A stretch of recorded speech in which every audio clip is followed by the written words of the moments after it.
Well, he won by a very wide margin. I would imagine that there are some people in the US who would like to make the case that the election must have been rigged in some way, but my understanding is that his popularity is about or his approval rating is about at 80%, and it's been that way for a while.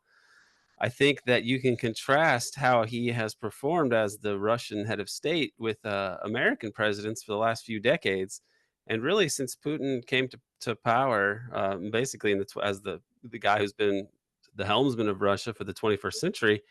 They have rebounded after a really disastrous period of the 90s in which the U.S. waged economic war on them essentially and plunged them into a time of great chaos and decline of the well-being of the population, lower life expectancy, higher rates of alcoholism, unemployment, terrible consequences. So Putin, during his period in office, has presided over an era in which Russian living standards and just the general optimism of the Russian people has grown enormously, and there hasn't really been any president like that in my lifetime where they left, and after having left, the country was much stronger than before. I mean, it just has not been the case. And I think a reason for this, I mean, Putin himself, there was an interview, I think, with Megyn Kelly years ago where he talked about, the Kennedy assassination.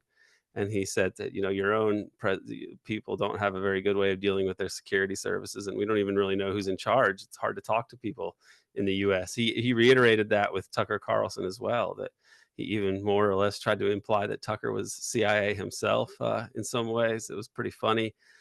But it reminds me also of how a few days ago Jeffrey Sachs was on talking to Judge Napolitano. In my last conversation with President Trump in the White House, he called me a lot. And this is after January 6th, so it's 2 weeks before, or a week before he's leaving office. He wanted to run past me the names of people he was going to pardon and sentences he was going to commute. He wanted my opinion on them. Some of them I knew. I said, "How you doing?" He said, "Not too well," and he went off into a tangent about what he thought happened with the election. I said, "You made a promise to the public many times and to me privately that you haven't kept." What? I'll take care of it right now. I said, "You promised you would release the records of the JFK assassination." He said to me, "Judge, if they showed you what they showed me, you wouldn't have released it either." And I said, "Who's they and what did they show you?" And then he said, "Judge, someday when we're on the phone," and then he raised his voice, "and there aren't 15 people listening to the phone call," back to a normal voice, "I'll tell you." Oh my God. I mean, this makes it sound even worse. Who are they? Probably somebody in the intelligence community. What did they show him? JFK's brains blown out? This is it. It was said by one person that after the Kennedy assassination, there has been no president. They have only been factotums of the system since then. Yeah. It may well be the most decisive event in modern American history. Right.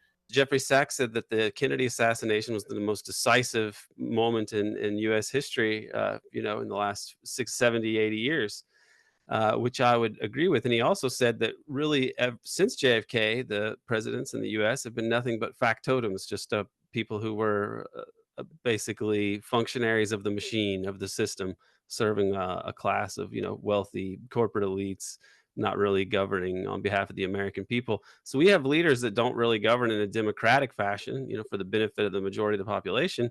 And then someone like Putin can actually point to progress and advancement and development and improvements in life in his own country. And he can say plausibly to his people that he has defended the country against Western aggression, Western encroachments on its territory, Western attempts to limit Russia's ability to be an independent country. So the results really aren't that surprising, and I think that they could tell us a lot about our own leaders and their relative failures to act in a democratic way in the best interest of the American public. Which is not to say that Putin is a saint or anything like that. I think you have to make some grim decisions if you're the leader of a powerful country, especially in what is in effect a time of war where they're really under attack from the Western world. And so he has done these things to the satisfaction of the Russian people, and that is something that we should really take seriously and think about. But I think that the role of too much of our establishment is to make sure that we actually don't think of the implications of these things.